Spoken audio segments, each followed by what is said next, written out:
Es inestable. Es una incompetente mental. Es una nómada sin marido, sin carrera, que vive en una caja de zapatos. Mi padre, Richard, gritaba con tal fuerza que las venas se le marcaban en el cuello. Su chará, de un aterrador tono carmesí. Me señaló con un dedo tembloroso desde el otro lado de la sala. Mírela. Señoría, ni siquiera puede hablar. Necesita un tutor legal para que gestione su fondo fiduciario antes de que se lo huele todo en lo que sea que la gente inestable gasta el dinero. Yo permanecía sentada en absoluto silencio, las manos cruzadas con calma sobre mi regazo, comprobando la hora en mi reloj, las 10:02 de la mañana, tal y como estaba previsto.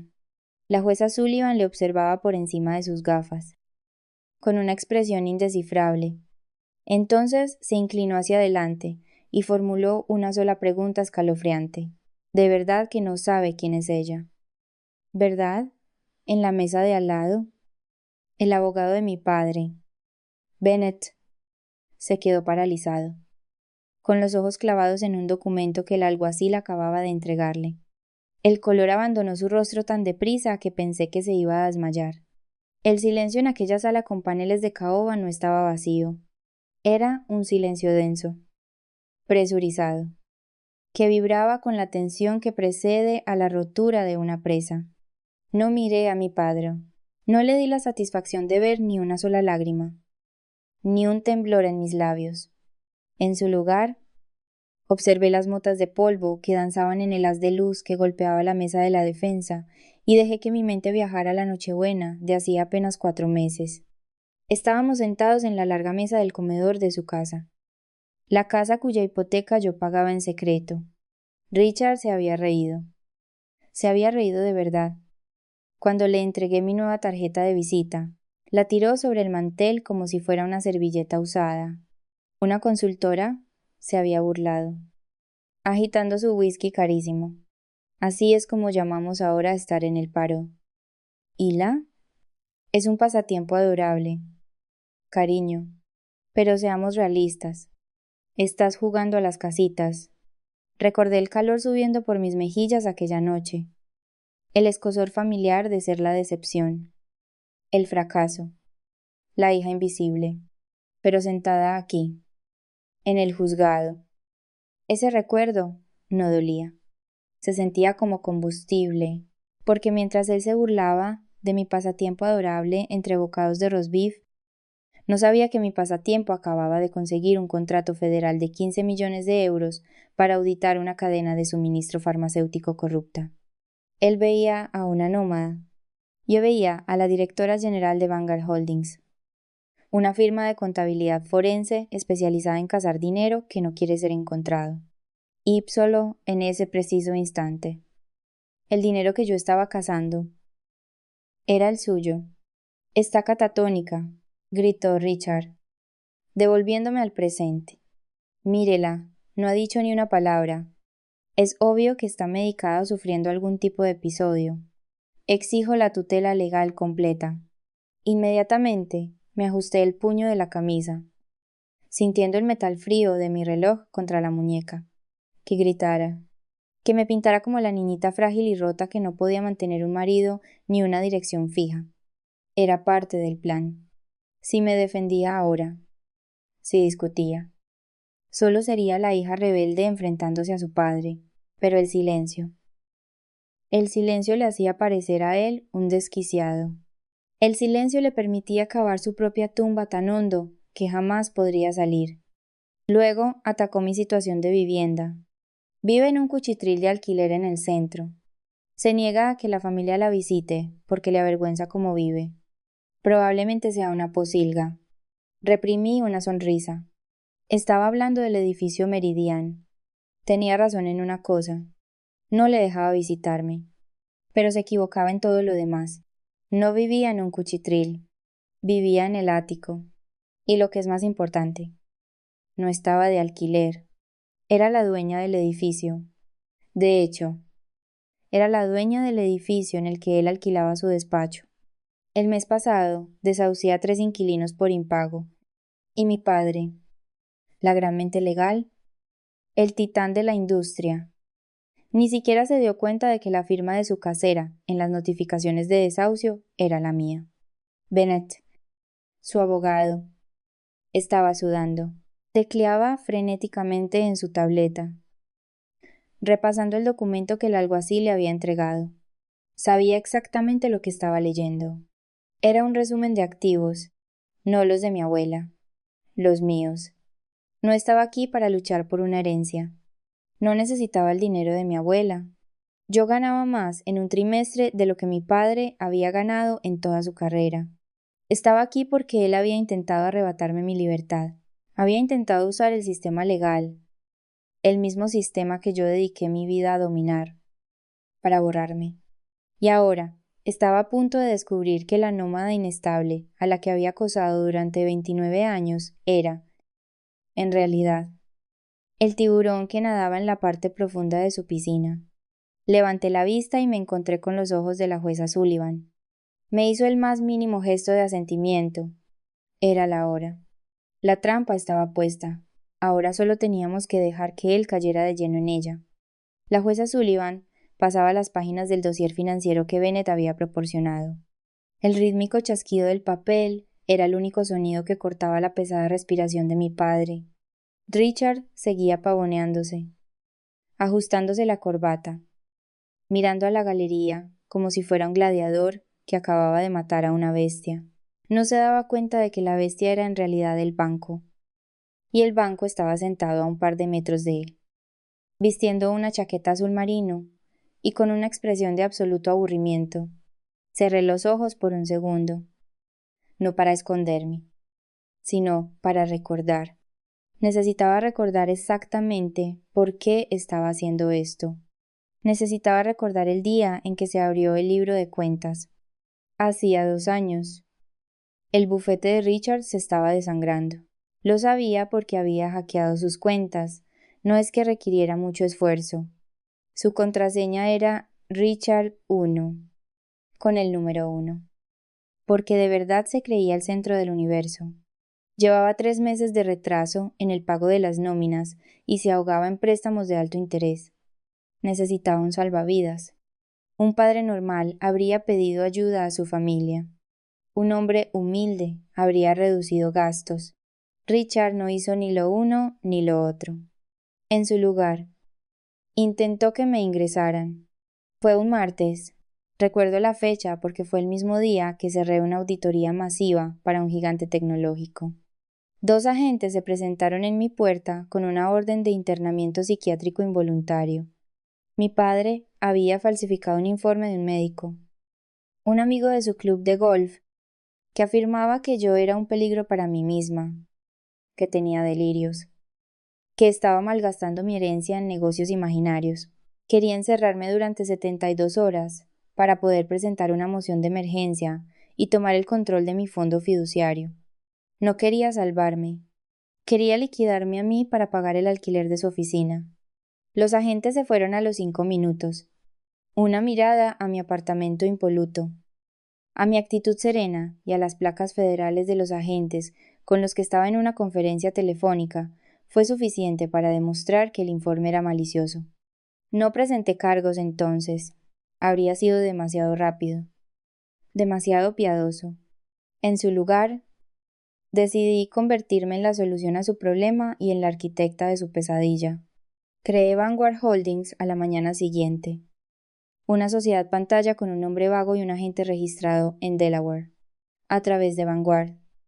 Me puse en contacto con su banco. Me ofrecí a comprar toda su deuda tóxica. El banco estaba encantado de deshacerse de un cliente en quiebra. Compré sus préstamos, sus líneas de crédito, todo. Luego, inyecté 600. 000 euros frescos en su bufete, bajo la apariencia de un inversor providencial de capital privado. Richard no hizo preguntas. No investigó a Vanguard. Simplemente vio una cifra de 6 ceros aterrizar en su cuenta y asumió que el mundo por fin había reconocido su genio. ¿Y qué hizo con el dinero que le di? ¿Pagó a su personal? ¿Actualizó su anticuado software legal? No. Se compró un Porsche 911 de época, color gris pizarra. Recuerdo verle llegar a la cena de Acción de Gracias en ese coche, revolucionando el motor, presumiendo de su trimestre récord, se sentó a la cabecera de la mesa. Trinchó el pavo y me miró directamente. Quizás si te esforzaras un poco, Hila había dicho, con los dientes manchados de vino. No serías una carga financiera tan grande para el legado familiar. Es una vergüenza. La verdad. A tu edad. Y necesitando que te den limosna. Yo había sonreído y comido mis patatas. Yo conducía un sedán de 5 años. Él conducía un coche pagado por la carga sentada a su izquierda. Se creía el rey del castillo. Pero no comprobó la escritura. No leyó los términos del préstamo. No sabía que cada kilómetro que le hacía a ese Porsche estaba depreciando un activo que ya me pertenecía a mí. Señoría, la voz de Richard me devolvió a la sala. Ahora se apoyaba en el estrado, recuperando la confianza. Estamos perdiendo el tiempo. Mi hija claramente no tiene activos, ni ingresos, ni un ápice de cordura. Este silencio es un mecanismo de defensa. Está aterrorizada porque sabe que no es nada sin mi apoyo. Le miré de verdad. No era un monstruo, solo era una mala inversión. Y hoy iba a cerrar la cuenta. Bennett, su abogado. Finalmente levantó la vista de los documentos. Le temblaban tanto las manos que los papeles repiqueteaban contra la mesa. Se inclinó y le susurró algo urgente al oído a Richard. Richard lo apartó como a una mosca. Ahora no. Bennett, estoy exponiendo un argumento. Quizás debería escucharle. Señor Caldwell, dijo la jueza Sullivan. Su voz era de hielo. Sostuvo una sola hoja de papel. El resumen de la estructura de propiedad de Vanguard Holdings. Porque según esto, la demandante no es solo su hija. Es su jefa. Mi padre no lloró. No tartamudeó. Cejió. Fue una risa húmeda y desagradable que rebotó en los paneles de madera, despojándole del último ápice de dignidad que le quedaba. Sacudió la cabeza, mirando a la jueza Sullivan con esa lástima condescendiente que se reserva para un niño confundido. Mi jefa, rió Richard, alisándose la corbata. Señoría, no sé qué falsificación ha colado en su expediente, pero esto es exactamente a lo que me refiero. Delirios de grandeza. Es un síntoma de su condición. Hila no dirige una empresa. Hila apenas sabe usar una tostadora. Bennett, su abogado, emitió un sonido parecido al de un animal moribundo. Agarró la manga de Richard. Con los nudillos blancos, Richard siseó, con una voz que temblaba tanto que se oyó a 3 filas de distancia. Para. Mira el sello. Es un documento de Constitución Federal. Es auténtico. Tienes que sentarte. Richard se zafó de su agarre. Suéltame. Bennett. No voy a sentarme mientras mi hija se burla de este tribunal. Se volvió de nuevo hacia la jueza. Su confianza, transformándose en agresión, volvió a señalarme con el dedo, apuñalando el aire. Mírela.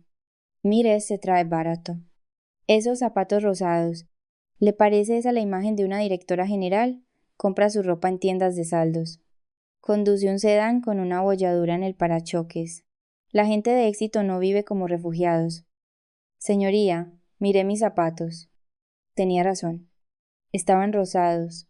Me los había rozado la semana pasada trepando por la ventana de un almacén para verificar un inventario para un cliente.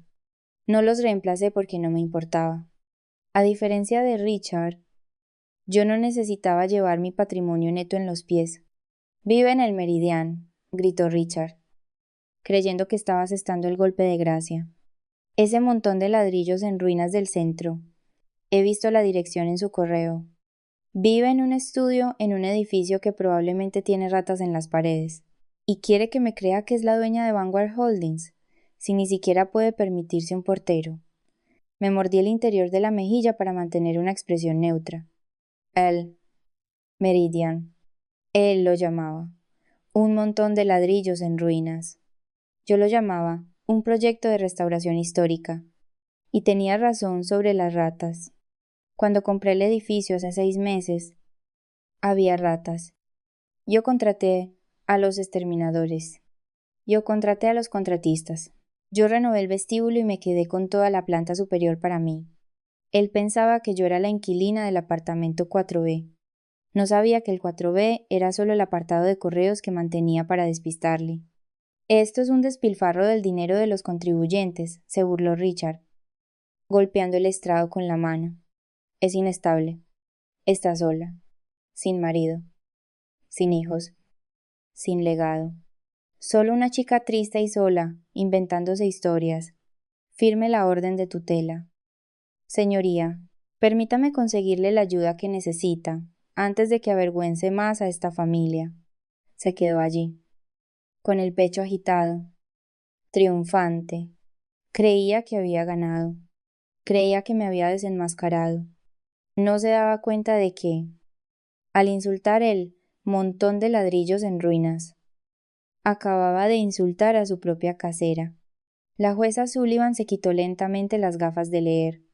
Ya no parecía enfadada, parecía aburrida. Y eso era mucho peor. Señor Caldwell dijo, con voz baja y peligrosamente tranquila. Le voy a dar 10 segundos para que se siente y cierre la boca.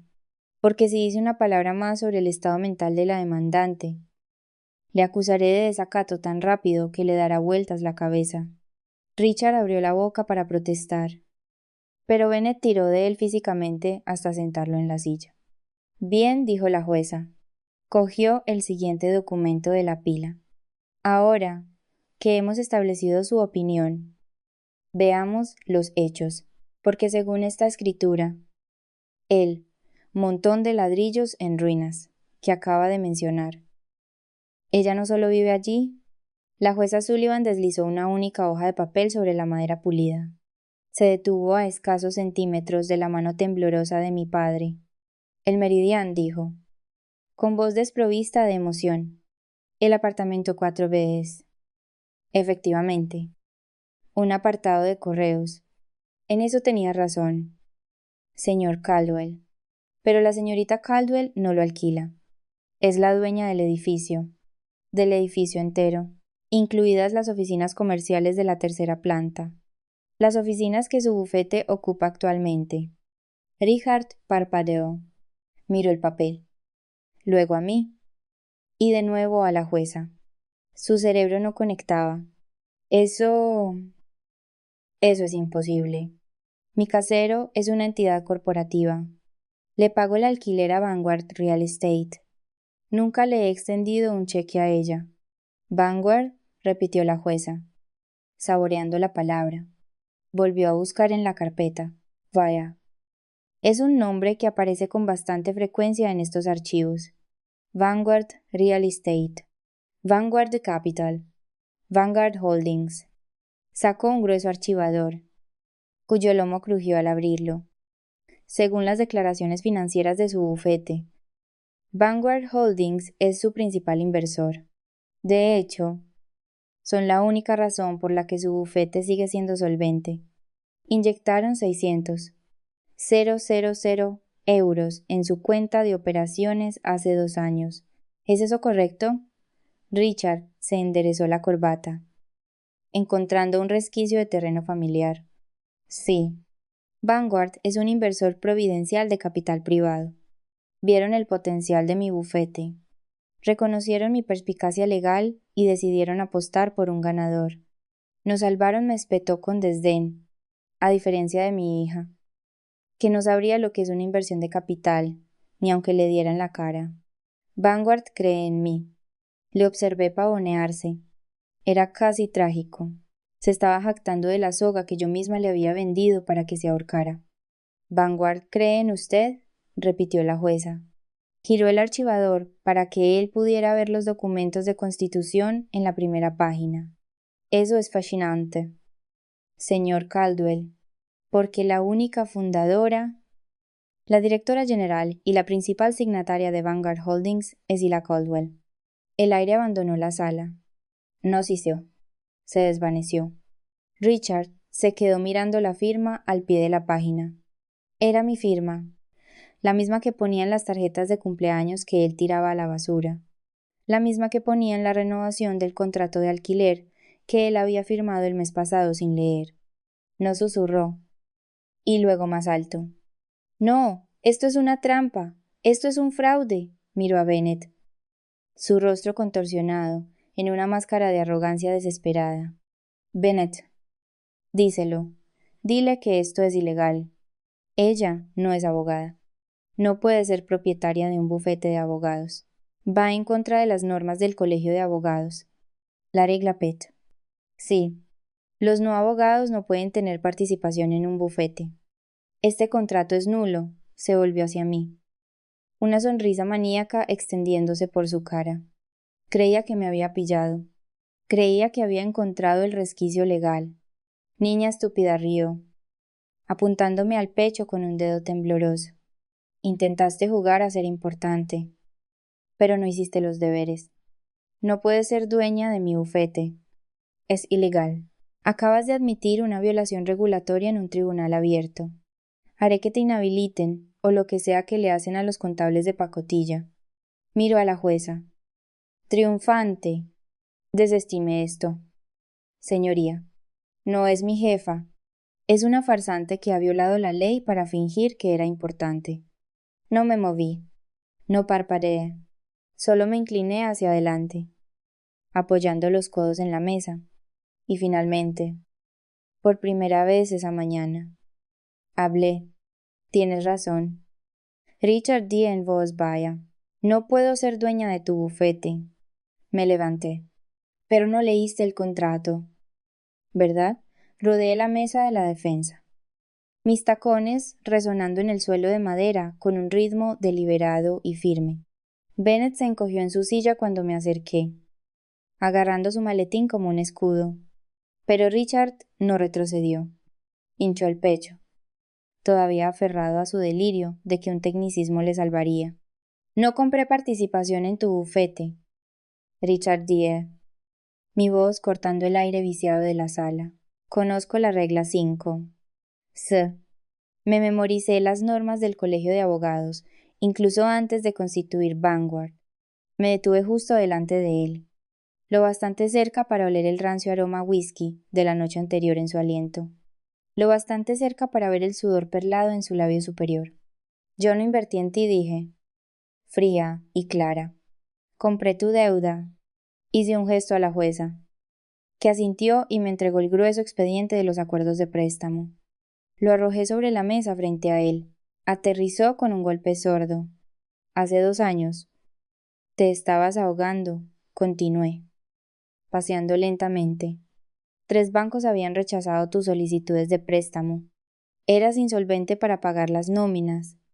Estabas a punto de perder tu licencia por malversar fondos de clientes para pagar las cuotas de tu club de campo. El rostro de Richard se crispó. Eso fue temporal. Un problema de liquidez. No fue una inversión, dije con calma. Fue insolvencia.